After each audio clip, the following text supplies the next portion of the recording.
రెండు రకాలైనటువంటి అదృష్టాలు ఇవ్వాలి అనుకుంటే ఆడపిల్లగా వస్తుంది. ఒకటి, సాక్షాత్ లక్ష్మీదేవి ఇంట్లో పుట్టింది. అందుకే మగపిల్లవాడికి చేయడానికి అలంకారములు తక్కువ ఉంటాయి, ఆడపిల్లకి చేయడానికి అలంకారాలు చాలా ఎక్కువగా ఉంటాయి. ఆడపిల్ల ఇంట్లో తిరుగుతోంది అనుకోండి, లక్ష్మీదేవికి తిరిగినట్టే. ఒకటి, ఆ పిల్ల పుట్టిన వేళ, ఆ పిల్ల తిరిగిన వేళ సాక్షాత్ లక్ష్మీదేవి ఇంటికి వచ్చిందని గుర్తు. రెండు, ఆడపిల్ల పుట్టింది అంటే ఆ పిల్లని ఎక్కడికి చేరుస్తున్నారు? ఎవరో ఓ పేరున్న వాడికి కాదు ఇస్తున్నది, సాక్షాత్ నారాయణ స్వరూపాయ వరాయ. ఆ వరుడు నారాయణ స్వరూపుడు. ఇప్పుడు లక్ష్మిని నారాయణుడి పక్కకి చేర్చారు.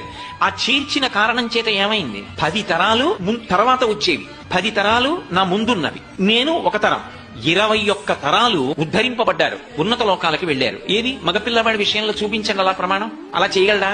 సాధ్యం కాదు. అమ్మవారు అనుగ్రహిస్తే ఆ తల్లి వీళ్ళని నేను విశేషమైనటువంటి ఫలితము చేత సత్కరించాలనుకుంటున్నాను, నువ్వుకుంటే ఆడపిల్లగా వస్తుంది. రెండు